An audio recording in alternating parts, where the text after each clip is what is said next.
Here we are back again with another video on the houses of Skyrim, but this time I want to give it a little twist. We have ranked every single one of them from the snowy tundra of Windhelm to the rocky shores of Dead Man's Dread, but we have not done them at the same time.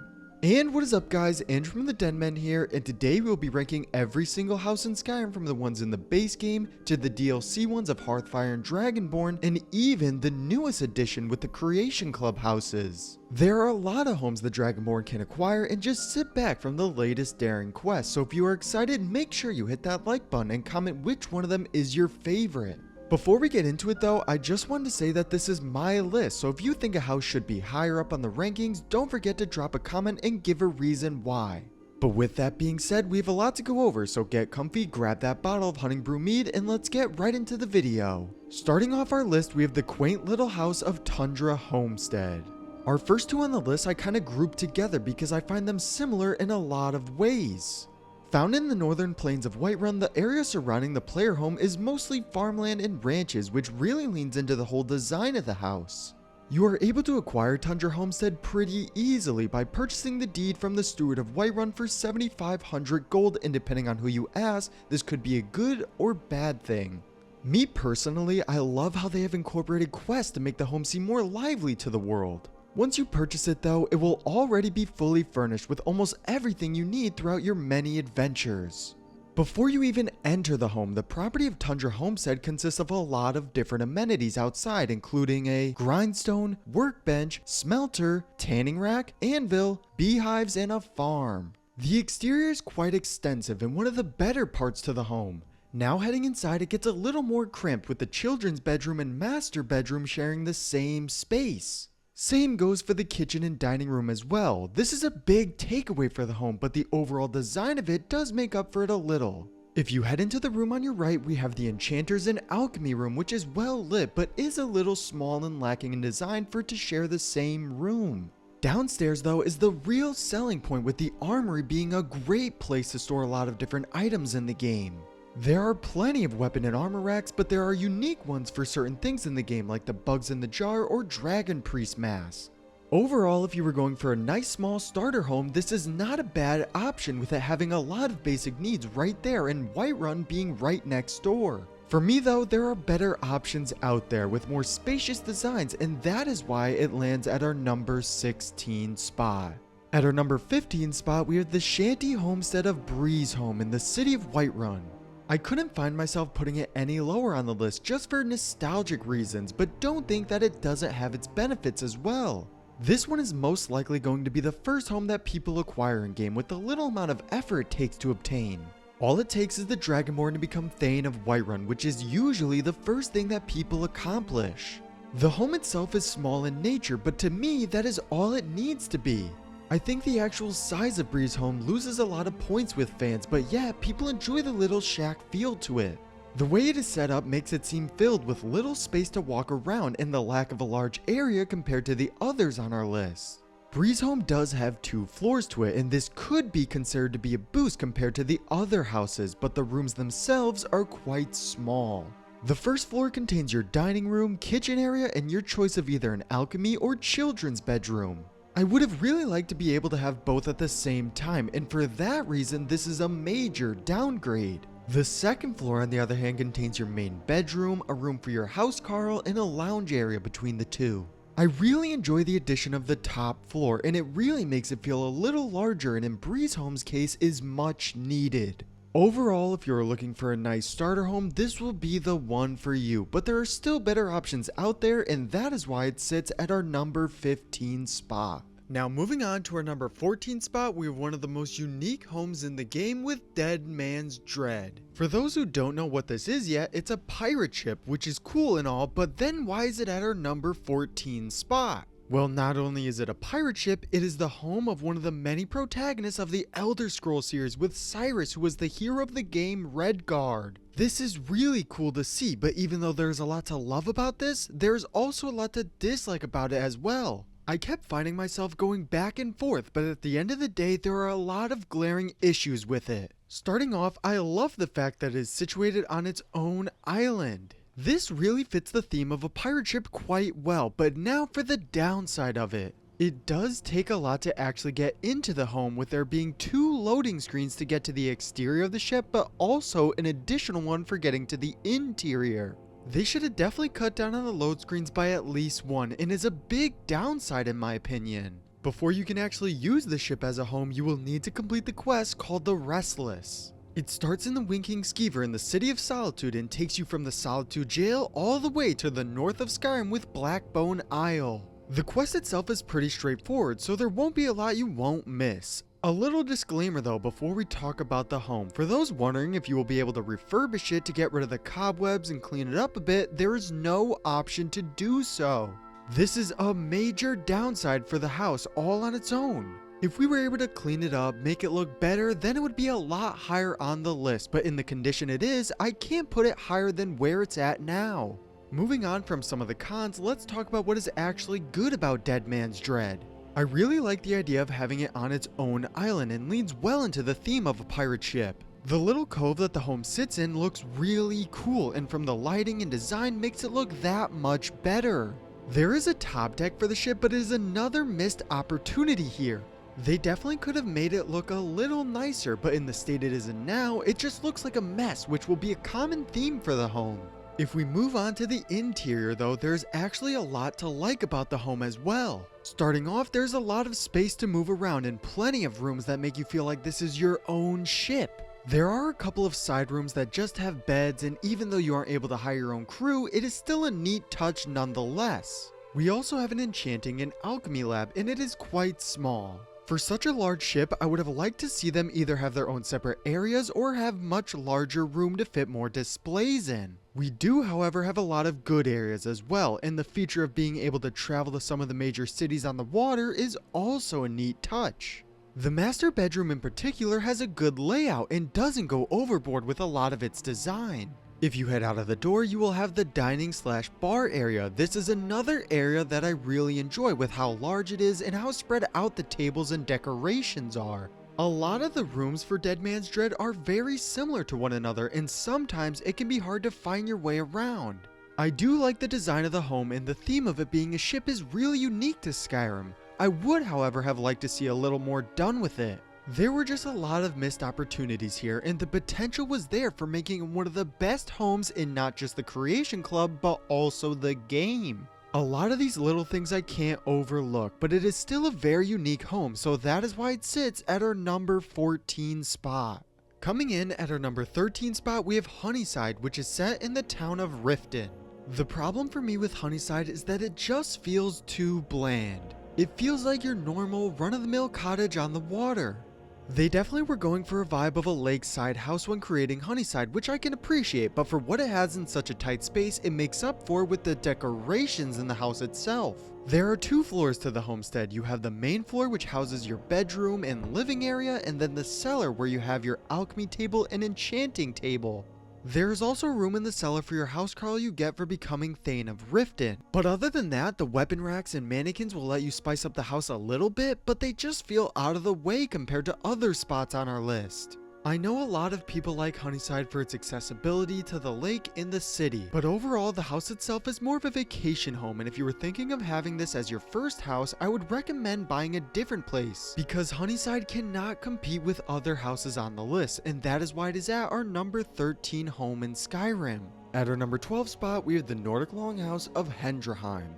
This one has grown on me a little with where it is situated and the overall design of it. Found in the Rocky Mountains of the Reach, the view from atop is quite enjoyable with a lot of the region to look across. The quest to acquire Helheim, although quite simple, requires the player to face off against a challenger in a fight to the death for the key to the house. This should not be that difficult for the Dragonborn to accomplish, but it is certainly a step up from Tundra Homestead and others out there. You also need to spend no gold for the house itself, and this goes for any upgrades as well, with the home being fully furnished by the time you acquire it. I enjoy the fact that some player homes require you to meet a certain gold amount because it feels like you are working towards something, but at the same time, it is good to have some that you don't need to buy as well. The exterior of Helheim is quite compact, but there are still all of the basics with all of the crafting stations and a stable to make it seem more filled in. Even though the outside of the home is not as good as some others, it makes up for with the interior. I love the theme of the Nordic Longhouse, and the amount of space makes it seem a lot larger than it actually is. The whole top floor is all one room, excluding the bedroom, which honestly makes Hendrheim look even better. If everything had its own room, it would look a lot smaller and overall ruin the aesthetic of the home. When you first walk in, you have the entryway, which is quite a step up from previous ones on the list. Heading down the stairs though is where it gets really good, with your enchanting and alchemy table on each side, and going even further are the kitchen and a small display area. I love the addition of the kitchen and display area on each side because it gives the home a somewhat symmetrical feel while also making it seem different. Where Hendrheim loses points for me is in its bedroom area, with again the children and master sharing the same room. The room itself is quite small and really brings down the whole house. Moving past that though, there is a downstairs near the main entrance which has even more display cases and weapon racks. I'd say that this room could have looked a little better with their own design, but the purpose of them is to make the home your own, so it could have been worse. Hendrheim has surprised me a little, but it is still a pretty basic house when it comes to those that came in the Creation Club. It is slightly better than others on our list because of the size and theme in my opinion. Either way, I still find it enjoyable, but it is not better than a lot of the other ones out there and lands at our number 12 spot. This is where the list starts to get a little more difficult, with the rest of them having a very distinct theme to them and a lot to love as well. Next one up is one that could be considered to be quite controversial because it has some of the best and worst features to any player home. Just southwest of Windhelm we have the necromancer home of Gallows Hall. There isn't really anything to the exterior besides a small pond to the front. This would usually be considered a downgrade from the others, but in Gallows Hall's case it fits the theme of the home pretty well. Since it is a necromancy sanctuary, you wouldn't expect to see anything on the exterior because they are trying to keep their dark practices away from the outside world. Moving into the interior, you are met with a large circular room with an altar in the center of it. The centerpiece of this room is actually a unique soul gem converter that lets you create better soul gems through the means of other gems. This is something that is a great addition to a home set for necromancy, so I'm glad we got to see it here. The room itself really fits the vibe of a rundown hall that necromancers use to practice their magic, with alchemy and enchanting tables lining near the edges. There are also a number of display stands to make the home your own, which is a major plus in my opinion. Heading down the stairs, we are greeted with the master bedroom, which is definitely better than the others we had on our list so far. I really enjoy the circular design of it, with everything centered around a display stand with a number of cabinets and chests around the area. Even though I still enjoy this room, I think it is still a little too bland and could be made better with a couple of necromantic decorations scattered about. On the bottom level, you will find a very unique room with a stack of bones in the center of it. The Bone Forge is capable of creating your own undead. This is a great addition and really fits the theme of the home well. Gallows Hall is a good size, but in my opinion doesn't utilize the space as well as it could. There are 3 floors to the house, and yet it all feels like it was one little room or design feature away from making it a top tier home. I definitely like the overall theme to Gallows Hall, but I can't find myself picking it over others out there, and that is why it sits at our number 11 spot. Our next one is either going to cause a lot of people to hate or love this list. Coming in at our number 10 spot, we have the most expensive home in the game with Proudspire Manor. A lot of people out there seem to like this home a lot more than they probably should, and I just don't understand why. Just take off your gold tinted glasses for a second. Think. There isn't anything crazy it does. It is a big home, but others do this better for less money. Found in the City of Solitude, this house feels like the most modern compared to the rest and definitely fits the theme of the capital of Skyrim.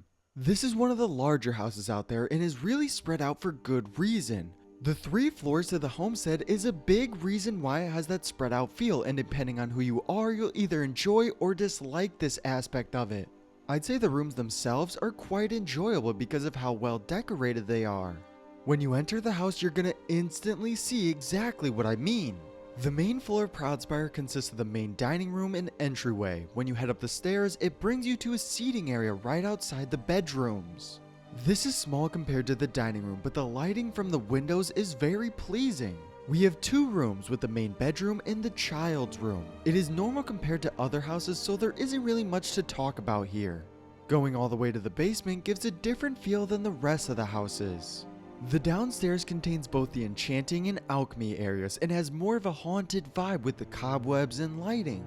There is also a balcony area just outside the house, and even though there is not much to it, the view of the area under Solitude is next to none. I do enjoy Proudspire because of how nice it is as a home, but there are others out there that do what Proudspire does better, and that is why it is at our number 10 spot. Next up at our number 9 spot, we have one for the mages out there with the Tower of Mirwatch. Found in the swamps of Morthal, the home is quite a mysterious one, but definitely one of the better ones out there. Starting off with the exterior, there isn't really much here, but I actually like this a lot. I especially like the location of Mirwatch because the swamps blend really well with the home, and the statue facing outwards is a great addition as well. If we head inside though, we are greeted with a circular room that is actually really well designed. One part I really enjoy is the center of it all, with the chairs facing towards the middle and a fire pit just along the edge. If we take a look past this though, we have both the children's bed and master bedroom. This brings down Mirwatch a lot for me because it would have been really nice for them to get their own rooms with a teleporting door like we will see a little later on.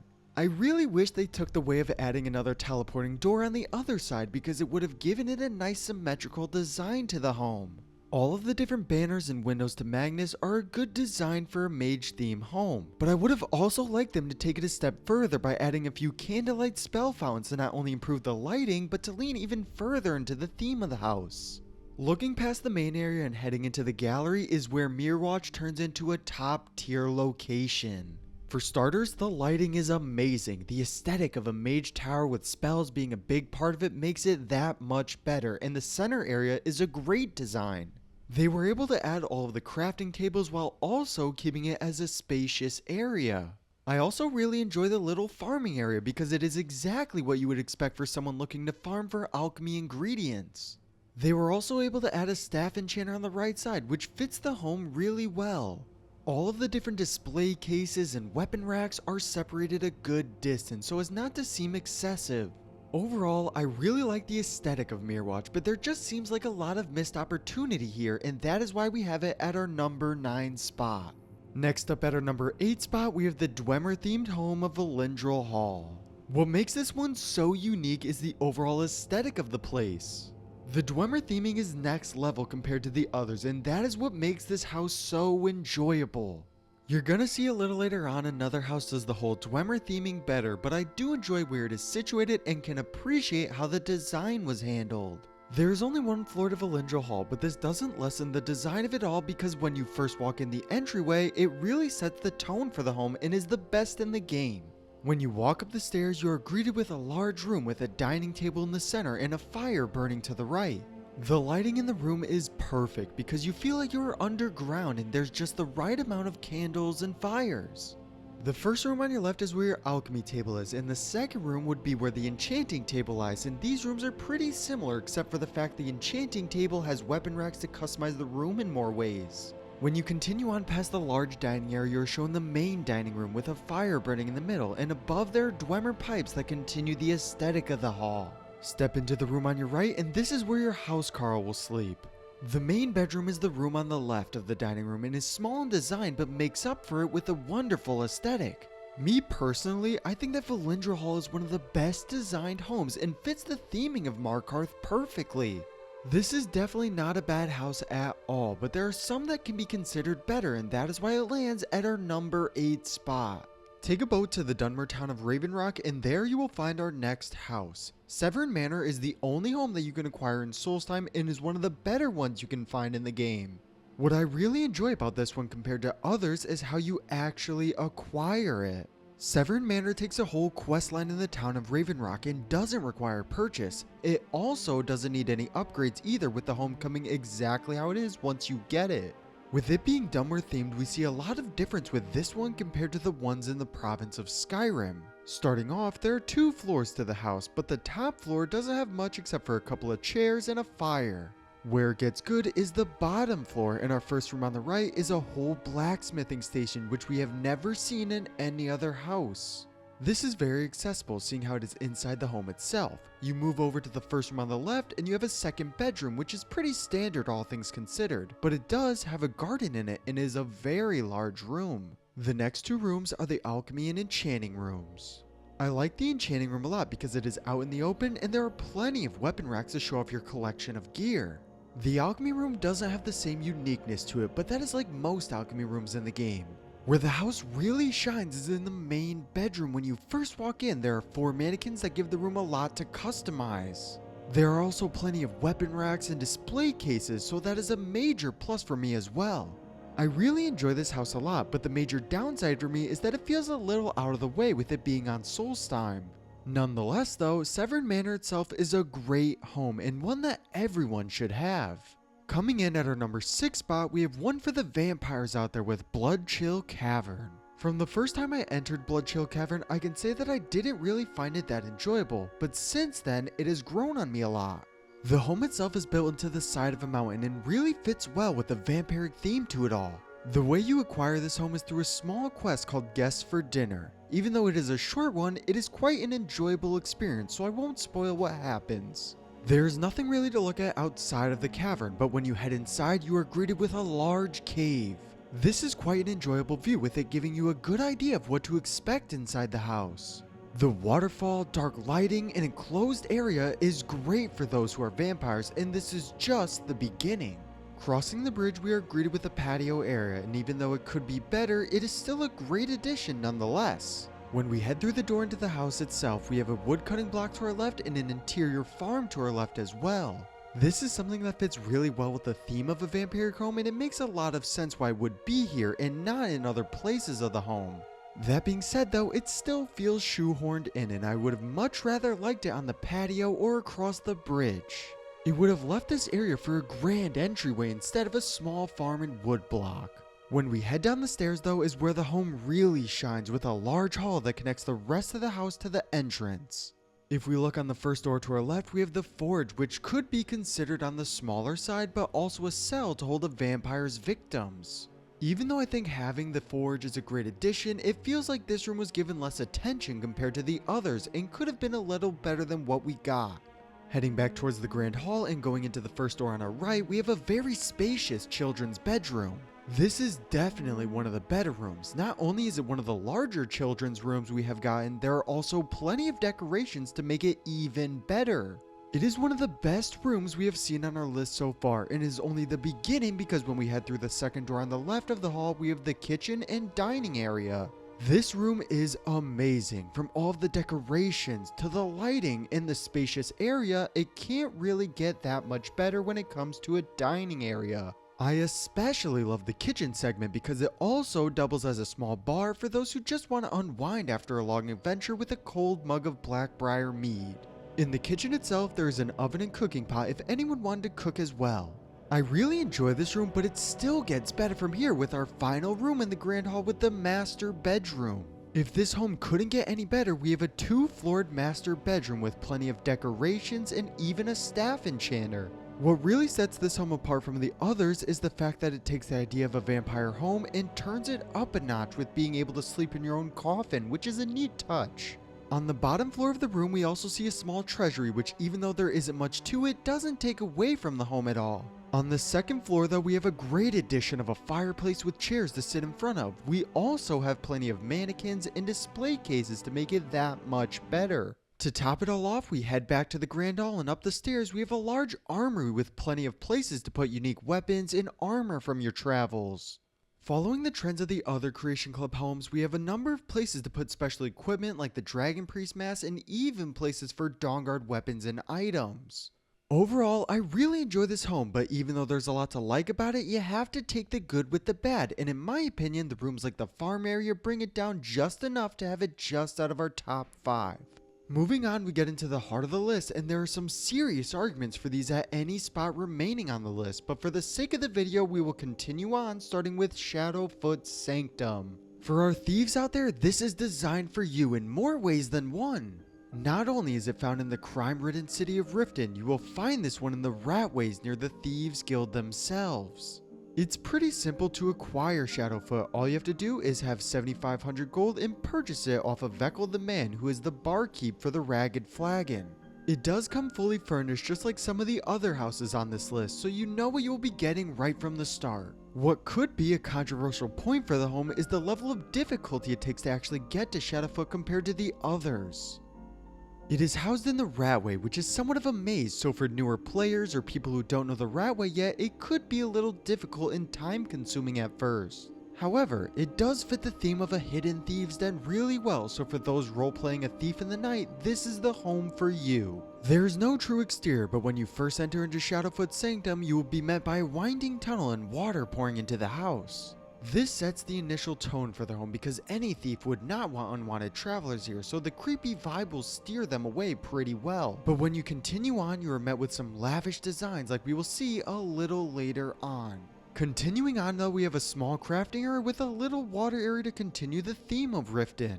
Again, we are still in the parts of the house that are supposed to be less stylish, but in my opinion, this was a wasted opportunity. We definitely could have seen a lot better for a crafting area or even a few decorations that keep up with the thief design. From here on though, Shadowfoot becomes one of the best homes in the game with some amazing styles. Our first room leads into the rest with the dining room. I really enjoy this area because of how unique it is. It is not a big room per se, it feels like the perfect size so that it is not too cramped, but also not big enough where it seems like too much. The lighting throughout the home though, not just the dining room, is some of the best on the list. If we take a look at Bloodchill Cavern at times, it can seem too dark, but with Shadowfoot, you don't have this problem. There are also two different sitting areas in the dining room and each has their own purpose.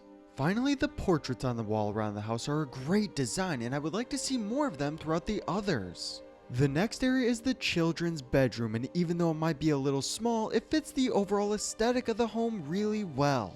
There isn't really much here that hasn't been said already, but the little decorations were a neat touch and gives it a step up on others out there. Moving on, we have the master bedroom, which is definitely one of the better ones we have seen. Again, it's just the little things like the carpet design or the plants lining the room or even the uniquely styled chairs that make it just that much better. Our final main room is the bar/kitchen area, which is definitely a great addition. It is on the smaller side, but this is exactly what you would expect to have in a thief's home, and not to mention it looks quite good. If this is all the home offered, then it would be a lot worse, but behind one of the cabinets we have a trophy room that is one of the better ones. Not only does it fit the theme of the home well with the hidden treasure area, but it is also a really good design. It doubles as an alchemy and enchanting room as well, which brings it down a little bit because I would have liked to see separate rooms away from the treasury, but it still works nonetheless. All of the display and weapon racks are situated in good spots and bring up the home a lot in my opinion. I really enjoy the overall aesthetic of the home, and little things like adding a hidden cabinet or certain decorations make Shadowfoot's Sanctum a perfect place to play as a thief. There's no real bad design throughout the home, and it has a lot going for it as well, so that is why we have it at our number 5 spot. The list now brings us just outside of our 3 finalists, and these are my top tier homes in Skyrim. To begin at our number 4 spot, we have the Dwemer home of Nichuanthums. I've always loved the designs of the Dwemer, and especially in home design like Valindral Hall from Markarth, but Nichuanthums takes it above and beyond and makes it a really enjoyable one. Not only in the house itself, but the quest to acquire it is also really good as well. It fits the home because you are building it over time through automatons during the quest. You will see Nichuanthums being built back up over the course of a couple of days and is a good experience and leads to a unique quest. Now let's get into the house itself, starting with the exterior. There isn't much here besides a winding tunnel leading into a large area with the door to the home. Step through that door and this is where Nichuanthums truly begins. There's a lot going on inside the home, starting with the hallway that connects a lot of the areas. The lighting is surprisingly good with it having to be a Dwemer ruin, and the architecture is amazing to say the least. There are a lot of spacious areas here as well, starting with our crafting and treasury display room. There isn't really much to say here except for I love how much space is actually given and that we get all of the crafting equipment as well. Heading past into the room on the left, we have a small guest bed leading into the children's bedroom.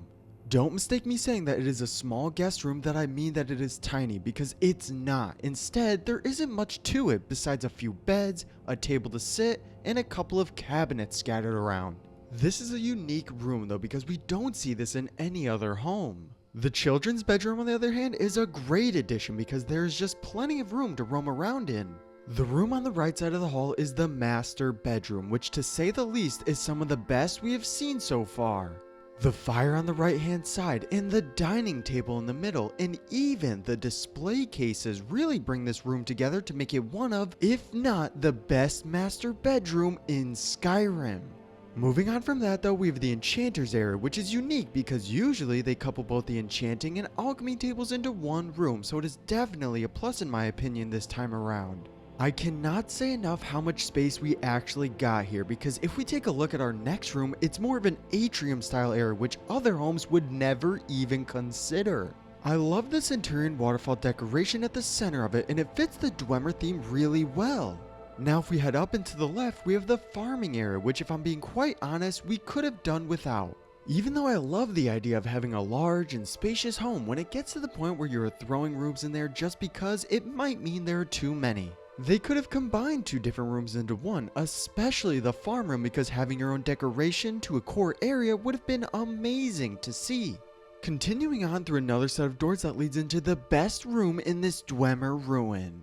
This is considered to be the throne room and looks absolutely magnificent.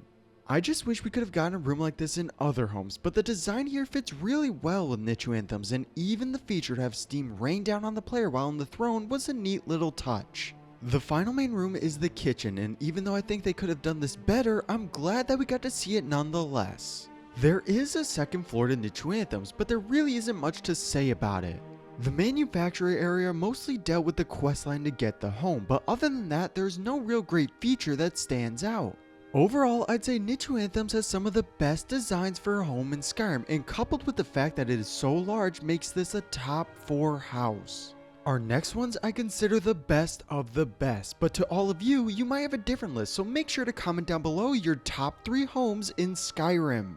To begin with the bronze medal at our number 3 spot, we have the houses from the Hearthfire DLC. Since they can all be built the same way with slight differences in location and a unique build for each hold, I decided to put them all together into one spot. There are 3 of them found in the areas of Falkreath, Morthal, and Winterhold. What makes them so different is that they are buildable and can be customized in ways that the other houses lack.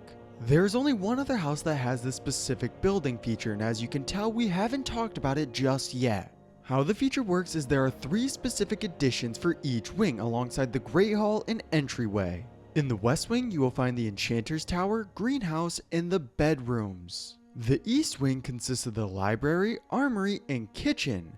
Finally, the North Wing has the trophy room, storage area, and alchemy tower. Alongside the additions to the actual house, there are exterior designs like the garden, stable, animal pen, smelter, workbench, and grindstone. There's even more though, because you can hire a steward to look over the house and hire helpers. As you can see, there's a lot to the Hearthfire homes, and that is what people love about it. The amount of customization and features is what makes this house so good and is no doubt at our number 3 spot. Head on over to the city of Windhelm and there we will find our number 2 spot. Skyrim has everything you can think of, including a great price for it all. Definitely a big negative for the house that a lot of you have pointed out in our previous ranking were its previous residents. To actually acquire the home, you have to complete the murder mystery quest Blood on Ice. During the quest, you will find out that Skyrim was previously used by the Butcher, and that is why a lot of people dislike it. Other than that though, there's really no negatives, with a lot of room, good lighting, and a hallway that is perfect for displaying your weapons and armor. There are 2 floors to the house, with the first one having a unique feature to it. Behind a secret cabinet door, there will be a room that doubles as an alchemy and enchanting station. This part of the home is what really sets it apart from the rest, but even the theming of the whole house is really unique. The kitchen for Skyrim is something that we have not seen in a lot of the other homes, so that is also a major plus. Heading up to the second floor, you have the best representation of what a trophy room should be. The mannequins are spread apart perfectly with weapon racks and cases to fill in the spaces. It has the best viewing pleasure of any house in the game, and a lot of customizability on top of that. There are 2 other rooms in Skyrim. The one to the right is the second bedroom for your housecar, which is standard for a second bedroom. The main bedroom, on the other hand, is large and decorated very well. Overall, this is a great house to have if you can get over the fact of what transpired here beforehand. This is probably where a lot of our lists will differ, but to me there are a lot of great features for Skyrim, and that is why it lands at our number 2 spot. And finally, at our number 1 spot, we have, in my opinion, the best home in Skyrim with Golden Hills Plantation. It wasn't an easy decision on which one would take the number 1 spot, but when you take a look at all Golden Hills has to offer, it becomes pretty clear that this was the best one out there. Just a little southeast of Rorikstead in the plains of Whiterun, you will find an abandoned farm with some dark secrets to uncover. There we will find a quest to acquire the home known as the Unquiet Dead, which does take a little time to do and is a really sad tale of what transpired here. To actually get the home, you will not have to purchase anything, but any future upgrades will require a certain amount of gold, which we will get back to that in just a second. There are actually 2 quests involved with Golden Hills, with the first being Unquiet Dead, but the second taking you through somewhat of a tutorial on all the different features of the home. You will follow it along planting crops, hiring a steward, and even recruiting farmhands. A steward is pretty similar to the ones from the Hearthfire DLC, which they will handle maintaining the plantation, upgrading the home, and purchasing any animals. Then we have the farmhands, which are a little more unique because the more you have, the more your production will increase. Essentially, Golden Hills doubles as both a player home and a business, where you'll be able to make money off of it, and it is great to see that you can hire your own farmhands to increase your profits. What makes it such a unique home is that it takes what we did in the Hearthfire DLC and adds on to that idea by being able to run your own farm. There are also a number of different upgrades for both the interior and exterior of the home. Starting with the outside, we have a lot of unique ones with the animal pens, stables, bunkhouses, apiaries, and a windmill. The animal pens let you house a few animals, from horses in the stables, cows, chickens, and even goats. This is a good variety, and I would expect nothing less from a creation that is all about farming. Then we have the farmhand bunkhouse, which, even though is a little small, is a nice addition to an already great player home. There isn't really much to the bunkhouse itself, but we do see a couple of decorations spread throughout, which is really good to see. It is meant to increase production from the farmhands, which is definitely a great feature for this creation. Our last 2 are the apiaries and windmill, which speaks for itself with being able to get bees and flour from the respective builds. We also get all of the crafting stations, and even though it has been a common theme through most of the homes, it is nonetheless good to see. There is also the option of adding exterior decorations, which will give your home a couple of planters and furnishing options to make it just that much better. Overall, I'd say the exterior design for Golden Hills is easily the best we have seen because of how much you are able to do with it. There are also plenty of decorations as well that make it a lot better than others, so that is definitely a plus in my opinion. The interior design, even though may not be as grand as one like the Dwemer Ruin of Nichu Anthems, does have a lot going for it that makes it so good. Just like with the exterior, you are able to upgrade it over time through purchasing them. From the furnishings for the house, you will be able to choose from a kitchen, dining area, alchemy and enchanting lab, loft, master bedroom, child's bedroom, library, and display room. You will come to find that all of these rooms are quite small and don't really cover that much space, but they do, however, look really well designed. The display area is a good example of this, with it being quite small but utilizing its space well. If we head up to the top floor, we have the master bedroom, which is a good example of what a farmhouse should look like. A couple of seating areas, a place for your ledger, and a nice bed after a long day's work. There is also a balcony, which, even though doesn't have much, is a good view of your home and the plains of Whiterun as a whole. Finally, we have the downstairs, which has both the enchanting and alchemy room. There is a second room down below, which in my opinion was a wasted opportunity because it's more of a storage at the time, but could have been used as a second main room. The alchemy and enchanting lab, on the other hand, has some of my favorite features about these areas, with storage options, places for displaying gear, and the overall aesthetic of the place. I wouldn't say that the interior design of Golden Hills is what gives it its number 1 rating. Instead, I really enjoy all of the features it has to offer, and of course, the exterior is next to none. Golden Hills might seem like your normal run-of-the-mill home at first, but when you take a look at all that it has to offer, there is no question that it deserves the number 1 spot. What do you guys think of the list though? Did I get your favorites in the right spot? Did I put any lower than you might expect? Make sure to leave a comment with all of your thoughts. All houses in Skyrim have their own look to it, so at the end of the day, it comes down to personal preference on which one you like the best. Skyrim's houses are a great way to show off the different weapons and armor, and a great place for the Dragonborn to just relax.